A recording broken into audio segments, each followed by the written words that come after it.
Good evening, and welcome to another exciting season of the Press Box. I'm Vanessa Johnson, and for the next 30 minutes, I'll be your host. With me are Ty Reynolds and Jeff Richardson. How you guys doing? Did you say exciting? That's great. I don't know. What show have you been watching? Wait a minute. The Press Box is always exciting. Okay, I'd like to take this time to remind our viewers that this is a live show. So if you have any questions that you want to ask, give us a call at 873-6713. Okay, guys, let's talk about college football.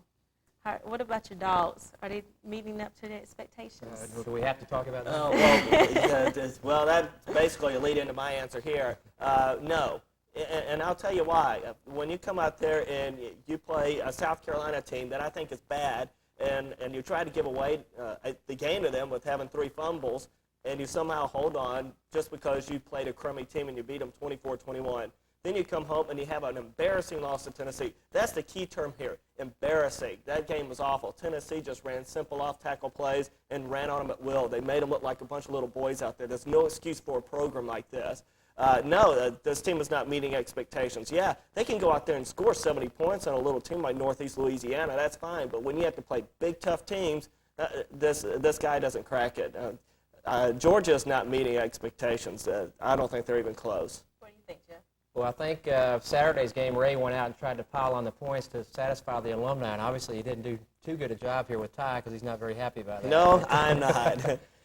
He's right. The program is not meeting expectations. Ray's been there for 6 years now, and he hasn't won a big game for 3 years since the Clemson game in '91, I think. So. Yeah, the Clemson was number 6 in the country, and Ray actually did win that one. I attribute that more to the lack of coaching by Ken Hatfield and his stupidity more than Ray Goff being able to actually coach a good football game. And you saw what happened to him. After an 8-3 season at Clemson and he gets a bowl invitation, they run him out of town before he can play his bowl game. I think it's probably an interesting question to ask, what are the goals of the program up there? I don't know if they have any or not, because we continue to lose to Florida and Tennessee every year. Well, hey, by the way, those are the 2 teams in our division we need to beat to win this conference. There's no doubt about it. Ray Goff is 0-4 versus Tennessee. He's about to be 0-5 versus Spurrier this year. He's also 2-3 against Ole Miss. He's 2-3 against Auburn. I mean, you can't have a performance like that. People say it's early in the year. True, it's early, but it's been 5. This is a 6th season, and these are the results that we have. If you're an athletic director, you need to say, well, I think the goal is that we should always be winning at least 9 games a year, and we should be competing for the SEC title every year, and we should not be getting beat by Tennessee by 20 points at home. And that should be the goals and the agenda up at Georgia, and it's not. And not only do I have to question the head coach, I have to question the athletic director and how serious he is of promoting his football team and becoming a national power like it was in the early 80s, because they have fallen on hard times. Ty says she feels so bad about this team. Do you feel this team has any strength? Oh, well, the strength that they have is definitely the quarterback. I mean, Eric Zier may be the best quarterback in the country. The NFL draft, I think, will let us know that. And the core of receivers that Georgia has is outstanding. I really like the flanker, Bryce Hunter, the split end, Hassan Graham. They have great backups. I think Juan Daniels could be playing on Sundays in a couple of years. He's a very good wide receiver. Georgia's got a lot of depth and talent there, but it gets really slim after that. What do you think? Well, I think Ty's right. He hit it right on the head. Obviously, the strength is Eric Zier, and I think when we get back to goals, let's talk about what the goal is. Us as Georgia fans may have to settle for maybe trying to get a Heisman Trophy for Eric Zier this year. That may be our only goal to go for. Although this week's game against Ole Miss is very pivotal. I think if we beat this team, then you might look at winning 7 games this year. Maybe, and I think at least 7 wins is what it's going to take to keep that man around. I don't even want to say his name. Okay, what about the weaknesses? The weaknesses are all over the place. Tennessee showed it on the defensive line. They just got pushed around. I think that also a big weakness here is coaching. The team does not know how to hold on to the football. They had 3 fumbles against South Carolina and 4 against Tennessee. That's inexcusable. You've got a quarterback throwing 50 passes a game without an interception, yet you're having a ton of turnovers every game. I've got a problem with that. The head coach should have a problem with that, and the athletic director should have a problem with that. I think the kicking game is awful. Georgia cannot kick off into the end zone. I mean, they just can't do it anymore. Short kickoffs is getting as traditional as the hedges now. The punting game is terrible. They can't punt. All the time you see a punter come out there shanking a 14-yard kick. The kicking game is terrible. This team finds ways to beat themselves, and they're not going in the right direction. And as long as Ray Goff is there, this team is in trouble. Speaking of Ray Goff, how long will he be there? Will he keep his job? If I were athletic director and president, he would already been gone. But personally, and Jeff, you hang around a lot of these Georgia alums, a lot more than I do. And it sounds like to me that it may be a little more secure for him than what I'm leading on. Well, I don't get the impression that he's in a whole lot of trouble, basically. People look at the last season, 5-6, as just sort of a drop in the bucket, and they like to point out that we were 10-2 and 9-3 before that. I think the more instructive thing to point out, though, is we lost 5 games. We had a team with Eric Zier, Garrison Hurst, and Andre Hastings, throwing a Bernard Williams and a Mitch Davis and a couple of other all-star players, Greg Trimble. I mean, this team lost 5 games. Yeah, and I didn't think the schedule was that difficult, but when you actually did have to come against a pretty good team, they would end up losing. But when they lost both years to Florida. When they had to play Tennessee one of those years, they lost to them. And again, those are the key teams in your division, Florida and Tennessee. And when he has to play them with having great players, he still loses. Well, I agree with Ty, and I think we should be looking for some possible replacements. What do you think? Well, the thing is, if he gets 7 wins, I think he may be safe. 8, I think he's definitely safe. Apparently, the people up there in Athens will settle for mediocrity. I don't know why, but they will. I think the main reason they'll settle for mediocrity is the fact that there's still fannies in the seats up there, and they're making a little bit of money. Yep, that's true, especially with those new skyboxes. Exactly. So if people stop going, which is going to happen probably, if we lose 5 or 6 games this year, I think they will stop going next year. And that's when you're going to start looking at it. But basically, there does need to be a coaching change. Whether Ray's a good coach or not, the fact is he's the head coach, and this program is not on good sitting right now. Right, I agree. What about Georgia Tech? How are they looking? Well, Georgia Tech got a really good performance against Arizona, and then they just looked terrible against Western Carolina. I mean, here comes an average Division I AA school coming into your backyard. And, I mean, they gained almost, did they gain over 500 yards in that game? Came close to it. I think they rushed for over 300 against. And they balanced it up. They mixed it up, running and passing, and kept Tech back on their heels. I don't understand that. But sure enough, Georgia Tech let Western Carolina come in there and dictate the tempo of the game. I think that they've got a lot of problems over there at Tech. And to be honest with you, I think this is a team. I know you're not going to like this, Vanessa, but I think that team will only win 4 games. 4 games. 4 games. I think Tech also has a coaching problem, I think, at their school, too. Bill Lewis is not cutting it. No, I'll agree with that. I think having George O'Leary, he's a good defensive coordinator and can get things done. But O'Leary when he was successful at Tech, he was under Bobby Ross. And Bobby Ross has proven that he's a great coach. I mean, here's a man that's very successful in the NFL right now. At least during a short stint, I think he's been successful. And when you've got leadership like he showed, I mean, Bobby Ross can make a lot of assistant coaches look good, although I do believe in O'Leary. I think he is a good coordinator. Well, he's also probably going to be their next head coach, too. So yeah, maybe. I would argue with you about the Arizona game. I'm not so sure Tech played very well in that game. I think Arizona did everything they could to allow Tech to stay in the ball game. Well, they did some things that I wonder why. Of course, there was the 3 fumbles by the little tailback, but then why when Tech had the ball deep in Arizona territory, Arizona would not play a 2-deep zone. They would just stuff everyone up there on the line and then just play one-on-one with their cornerbacks and those big wide receivers. I mean, if you think they can cover them, fine, but it only takes one mistake on a passing play to give up touchdowns, and that's what happened in both occasions.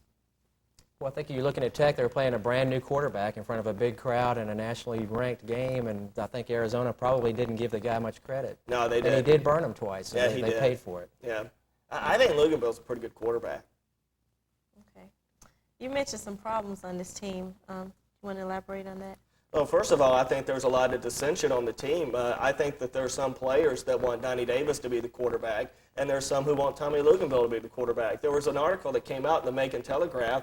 Of course, it didn't make it up into the Atlanta paper here, but there was a lot of dissension. Charlie Simmons, who played high school ball down there in Macon, who is now a wide receiver for Tech and caught a touchdown pass from Luganville in the Arizona game, is very adamant and wants Donnie Davis to be the quarterback. And when you have a lot of people wanting one quarterback and the other half of the team wanting the other quarterback, you've got problems. And I'll give you an example, a perfect example of how this worked. In 1979, Georgia had the same situation with Jeff Pyburn and Buck Bellew.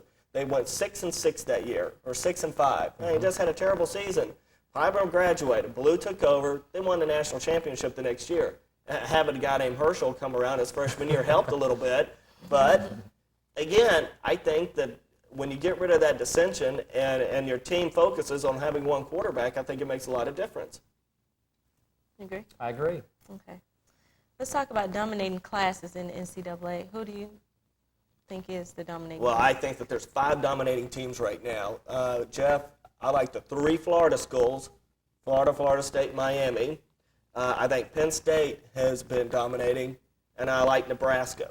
Those are the 5 schools that I really like are the top teams right now. Well, the only one I would disagree with, you didn't include Colorado in that group, and they put a whipping on Wisconsin the other night.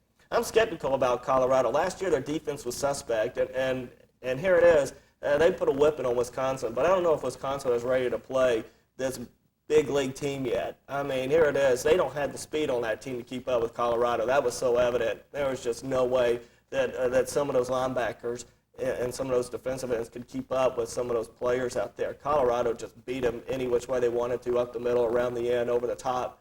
That was a superior team simply because of speed. I think not only that, Colorado had a team coming back with a lot of offensive linemen returning. I thought last year that they were young and putting in a lot of new faces on the offensive line. They've got themselves an established senior quarterback in Cordell Stewart. You've got the good leadership. You've got a good running back in Rashid Salam out of San Diego. And you got the great wide receiver that they have in Westbrook. Mm-hmm. And that's going to be an NFL player, probably a first-round draft pick. Well, I think you mentioned Nebraska. I think this is the same old Nebraska story as always. They've got a great offensive rushing game, but if you go in and shut that rushing game down and get them behind a touchdown or 2 in a ball game, they can't come back to beat you. I think that's the key, is getting them behind, and I don't think you're going to be able to do that. I love the speed on their defense. I think Nebraska's got a lot of depth and speed on defense. I think that's the major change that Tom Osborne's made over there, and it's been evident so far. I mean, they just crushed UCLA, and Nebraska's on one of these rolls right now that that's just a team that when they're at home, no matter who they're playing, you just bet them to beat the spread, and they will. They're on a roll right now. Okay. Well, I'd like to take this time to remind our viewers that this is a live show. So if you have any questions that you want to ask, give us a call at 873-6713. Okay, still sticking with the subject of college football, what are some of the overrated teams?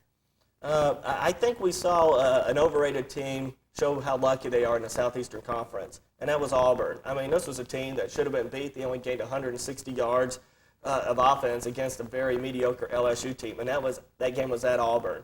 And why LSU did those crazy things of throwing all those passes, especially Jamie Howard throwing in a triple coverage several times in the fourth quarter and having them intercepted and run back for touchdowns.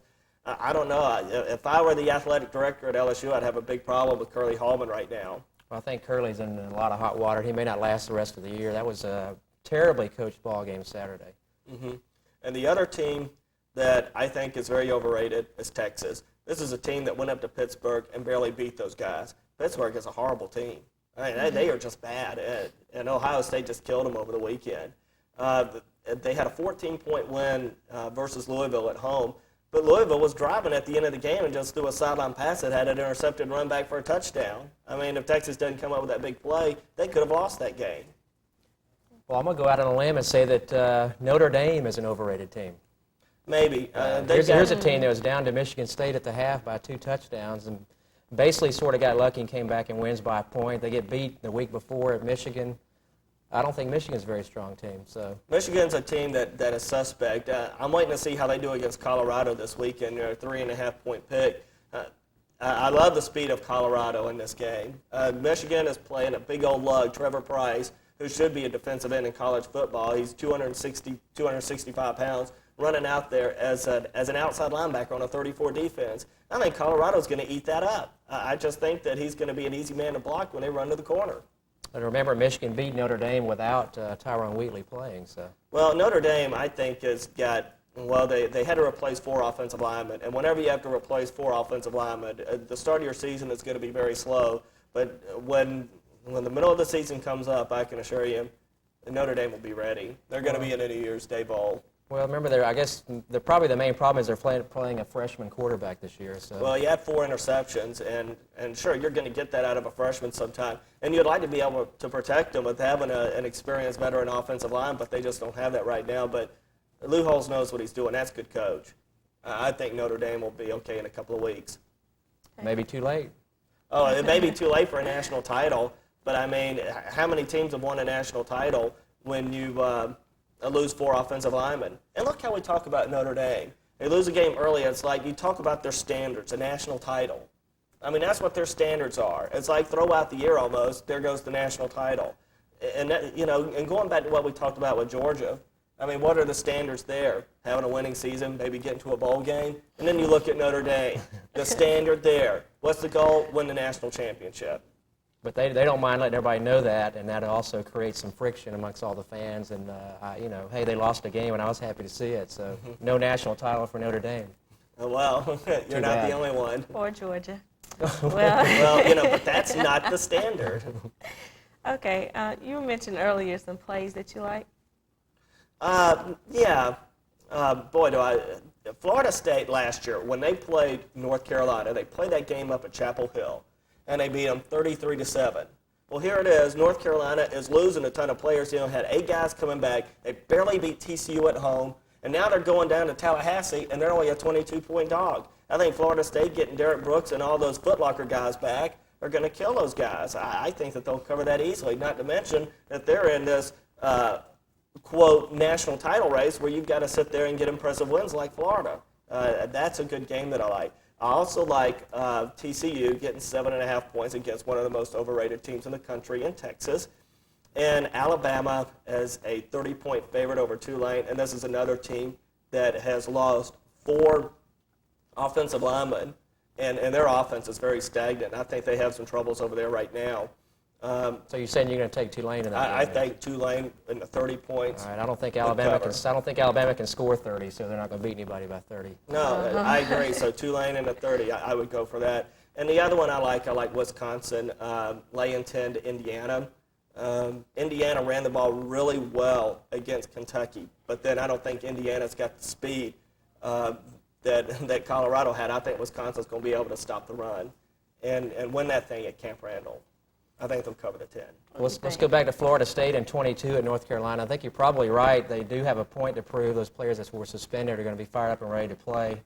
And North Carolina did lose all those players, and, of course, Florida State's going to have their new shoes on this week. So Yep. They probably made a trip to the mall. As we speak, they're probably there now.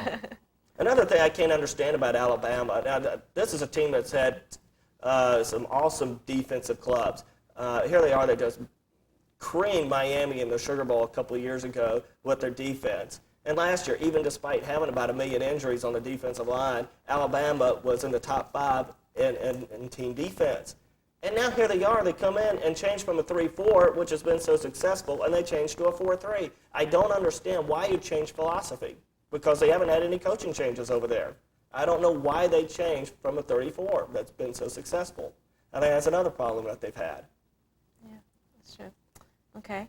I'd like to take this time and remind our viewers that this is a live show. So if you have any questions you want to ask, give us a call at 873-6713.